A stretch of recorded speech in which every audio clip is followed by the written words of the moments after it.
नमस्कार। श्री राधे कृष्ण ज्योतिष केंद्र में आप सभी का स्वागत है। मैं करुणा शर्मा।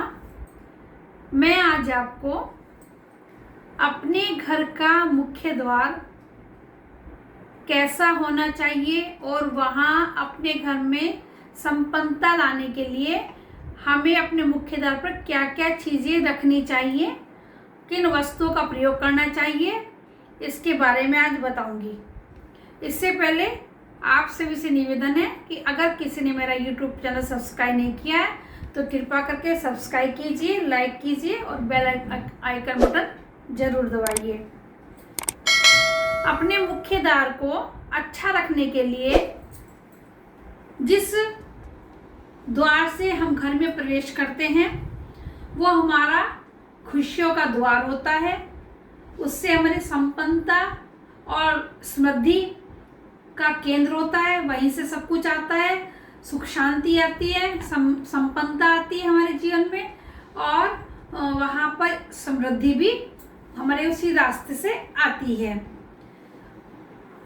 मुख्य दरवाजे से ही, मुख्य द्वार से, जो हमारा मेन गेट का एंट्रेंस है गैलरी तक और दूसरे दरवाजे तक हमारा भाग्य निर्धारित करता है वो दरवाजा।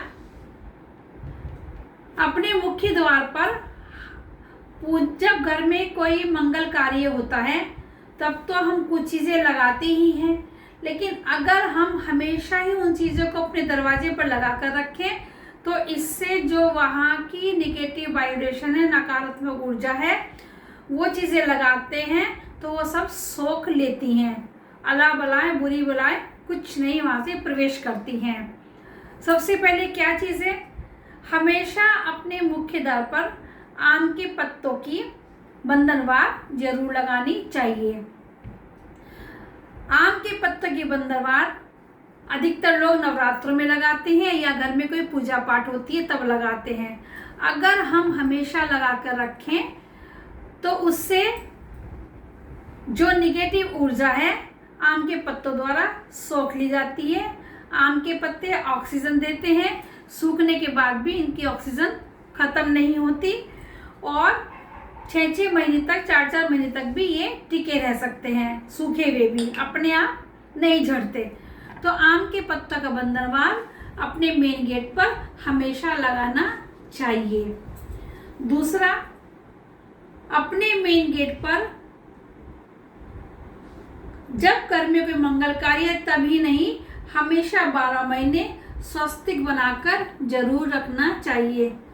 स्वस्तिक से चारों दिशाएं केंद्रित होती हैं और चारों दिशाएं कंट्रोल में आती हैं। स्वस्तिक बनाकर रखते हैं और एक संतुलन बनाकर रखती हैं। स्वस्तिक हमेशा लाल रंग से बनाना चाहिए और स्वस्तिक को टेढ़ा मेढ़ा भी नहीं बनाना चाहिए, सीधा बनाए और ना ही उल्टा बनाए। अगर हम ठीक प्रकार से स्वस्तिक नहीं बनाते हैं तो बाजार से लाकर भी स्वस्तिक हम चिपका सकते हैं। कुछ लोग दिवाली की दिवाली चिपकाते, ऐसा नहीं, उनको लगे रहने देना चाहिए और 12 महीने ही इसका प्रयोग करना चाहिए। दूसरा, हम अगर अपने मुख्य द्वार पर अपनी गैलरी पर कलश की स्थापना करते हैं, मतलब स्थापना नहीं, स्थापना तो जब पूजा मंगल कार्य होता तब तो होती ही है। आपने देखा होगा जब गृह प्रवेश होता तो दोनों साइड में कलश रखते हैं, जल भरकर मिट्टी का कलश रखते हैं। तो अगर हम 12 महीने अपने किसी मुख्य द्वार के कोने में कलश भरकर रखते हैं, जो मटका चौड़े मुंह का होता है, जो नवरात्रों में भी हम रखते हैं, कलश स्थापना करते हैं, तो उससे उस पानी के जल के अंदर निगेटिव ऊर्जा सोखने की बहुत शक्ति होती है। कलश शुक्र और चंद्रमा का प्रतीक है, चंद्रमा मन और शुक्र वैभव। तो इससे हमारे घर में खुशियाँ आती हैं, समृद्धि आती है और संपन्नता आती है और कलेश भी खत्म हो जाते हैं। एक कारण ये है कि जैसे बाहर से कोई आता है तो अगर वो निगेटिव थॉट्स लेकर आते हैं हमारे घर में, तो जो हम कलश रखते हैं तो उसका जल, जैसे हम उधर देखेंगे अरे कलश रखा हुआ, क्यों रखा हुआ, तो उनके थॉट्स ही वहाँ पर उसके अंदर वो जल जो होता है सोख लेता है और उस कलश में, जल में हम थोड़ी सी गुलाब की पंखुड़ियाँ या गेंदे की पंखुड़ियाँ भी डालकर रख सकते हैं। एक और उपाय है जो अपने घर में सुख समृद्धि लेकर आएगा कि कुछ लोग अपने मेन गेट पर गणेश जी की प्रतिमा लगाते हैं। तो प्रतिमा लगाना तो ठीक है, लेकिन उनका मुख अंदर की तरफ होना चाहिए, क्योंकि गणेश जी की पीठ के पीछे कहते हैं दरिद्रता होती है और उनका पेट जो होता है सुख संपन्नता का प्रतीक होता है। तो कभी भी उल्टी बाहर की तरफ करके हमें गणपति को नहीं लगाना चाहिए।